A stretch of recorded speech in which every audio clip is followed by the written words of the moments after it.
Bonjour et bienvenue dans Retour Gagnant épisode 10. J'espère que vous êtes prêts pour de nouvelles aventures, car, spoiler alerte, il s'en est passé des choses depuis la dernière fois qu'on s'est parlé. Et oui, que de bouleversements en ce début de printemps. La dernière fois qu'on s'est quitté, c'était il y a quelques semaines. C'était encore le mois de février, pendant les vacances d'hiver, et je venais de terminer mon contrat en tant que professeur d'anglais au lycée hôtelier de Lille. Et puis, comme on dit, hein, la patience est une vertu et elle récompense toujours ceux qui savent attendre comme il se doit. Puisqu'après des mois sans nouvelles des différents médias de la métropole, eh bien, je suis enfin contactée par BFM TV pour travailler avec leur bureau de Lille. Je passe d'abord un premier entretien qui se passe bien, qui s'enchaîne assez vite avec une journée puis un week-end de pige. Alors pour ceux qui sont pas forcément familiers avec ce terme, les piges, si vous voulez, dans le monde du journalisme, ce sont des journées payées à l'unité.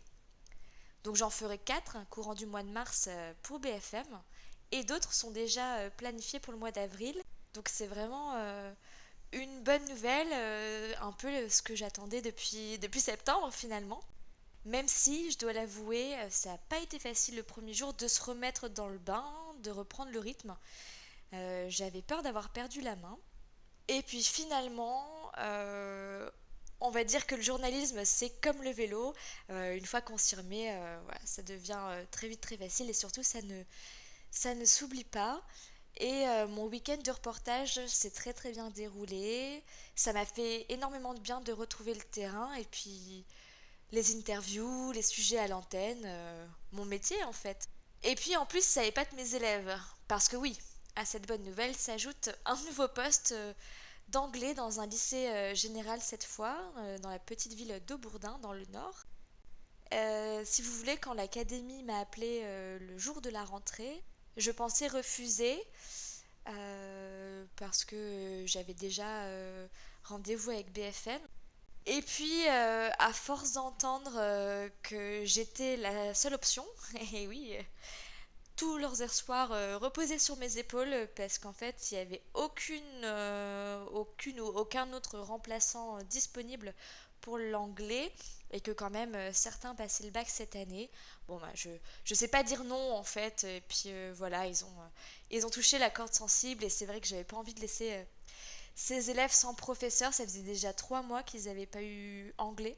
Et surtout, j'ai pu négocier avec le lycée de ne pas faire classe les jours où j'allais être avec BFM.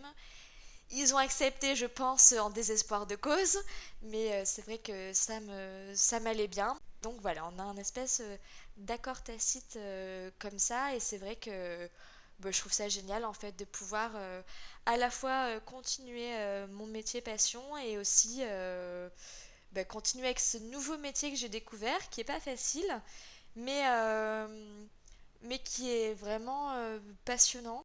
C'est un vrai challenge chaque jour. Et puis bon, aussi le côté positif de ce nouveau lycée, c'est que les élèves m'écoutent.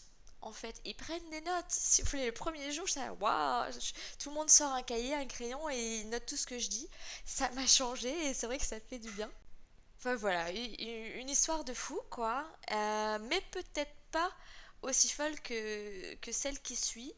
C'est-à-dire qu'une fois installée dans mon nouveau lycée la semaine, à BFM le week-end, voilà maintenant que c'est M6 qui vient frapper à ma porte. Après autant de temps, la même semaine, deux médias qui me contactent. Alors, hasard ou pas, ça je sais pas trop, hein, mais j'ai l'impression que voilà, tout se débloque d'un coup, c'est un peu surréaliste. Et puis bon, finalement, quand on y pense, c'est quand même assez souvent comme ça que ça se passe. Donc me voilà nounou, prof et journaliste pigiste. Comme dirait ma copine Karine, que des boulots qui payent super mal, mais des boulots passion. C'est peut-être une chance en fait d'avoir 3 jobs. Bon, c'est éreintant, il faut vraiment bien gérer son agenda, mais pourquoi pas, en tant que les trois me plaisent en fait pour l'instant, donc à voir si ça peut bien s'imbriquer tout ça. Et il reste à savoir aussi combien de temps ça va durer.